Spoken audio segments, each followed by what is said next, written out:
Portugal is among the top vaccinated countries in the world.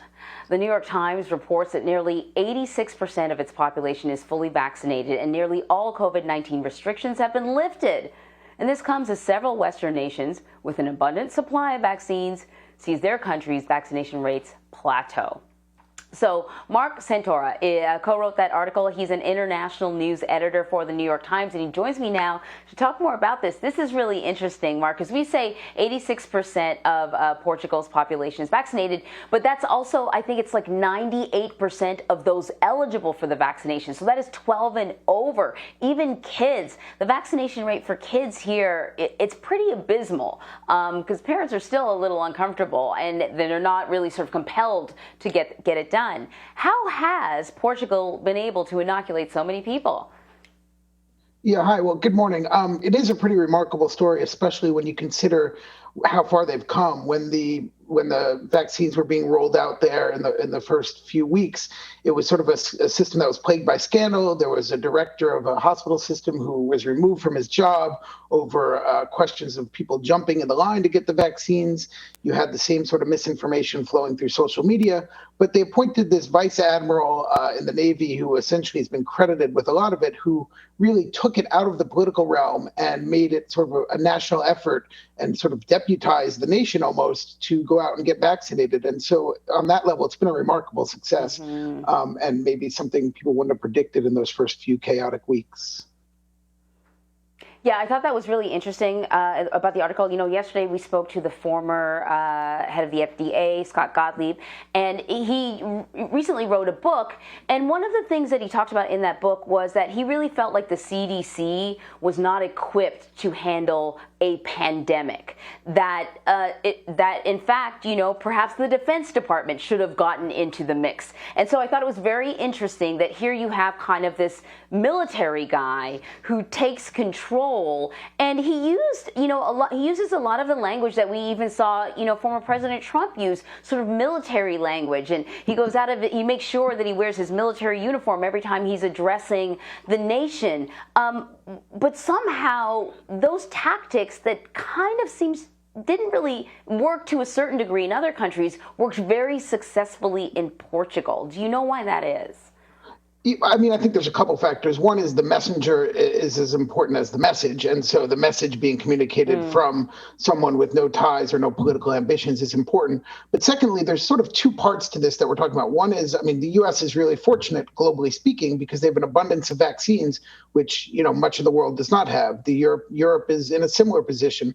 So there's the logistics of this massive operation, which I think any country can kind of get its head around if you have enough of the supply. But then there's the psychological part. And this one, I think there's no sort of magic solution. And what was done in Portugal might not be a model for everywhere, but it's definitely, I think the admiral's takeaway was, number one, remove it from politics. And I don't know at this point, you know, if that's possible everywhere to do that. But I think that was his sort of key takeaway, making people trust that the people communicating the message to them are not involved in the political debates surrounding the pandemic broadly.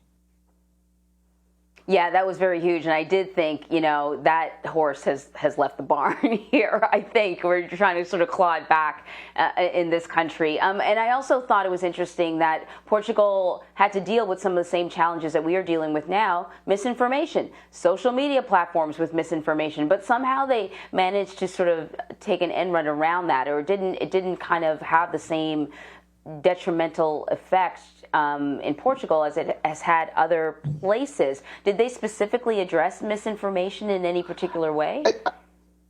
I think there's two factors there. One is you have a national vaccination program in the country that's pretty well respected, sort of built up in the 1960s dealing with polio, run nationally. So the anti-vaccine sentiment probably didn't run as deep there as some other places.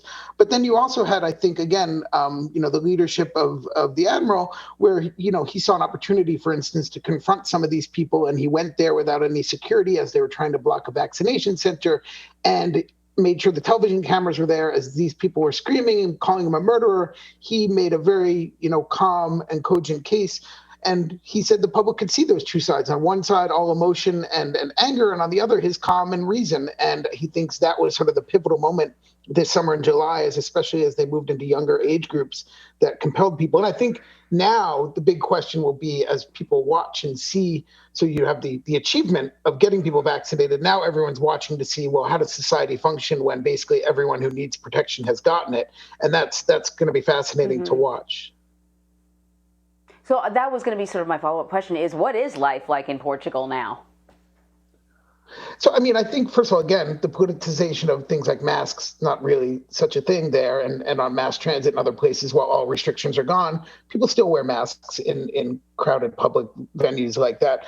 But I think otherwise, life is back to normal, and people, shops are open, bars are open, people are going about their business, and it's heavily dependent on tourism. So I think if you're vaccinated, you can travel there with freedom and ease. And I think, again, this, as we go into the fall, everyone's going to be watching, because we've seen signs of waning immunity in Israel and some other places. About booster shots, the European Medical Agency recently recommended them in some cases. So we'll see. The likelihood is they'll probably start to distribute some of those to the older age groups as we get into winter. But I think everyone's really watching to see, when you have basically blanket protection, what happens next. Yeah, it's going to be really fascinating to watch. And sort of, you kind of touched on this before I let you go, but as I was reading the article, I thought, could we do this here? And in some cases, I think that you're right that, the politicization of the pandemic, I don't know if we can kind of turn that back. But one of the critics in your article, also kind of pointed out that in Portugal, the population is more apt to kind of adhere to what leadership says. I suppose they're trusting in the institutions. And so my final question to you is really, can other countries mimic what Portugal has done? Maybe not the U.S., but there are other countries who are really just starting their vaccine program. Yeah, I would say more important than trust, you can actually see the results. I mean, they went from one of the highest daily death tolls per capita in the winter to having very few cases, very few deaths.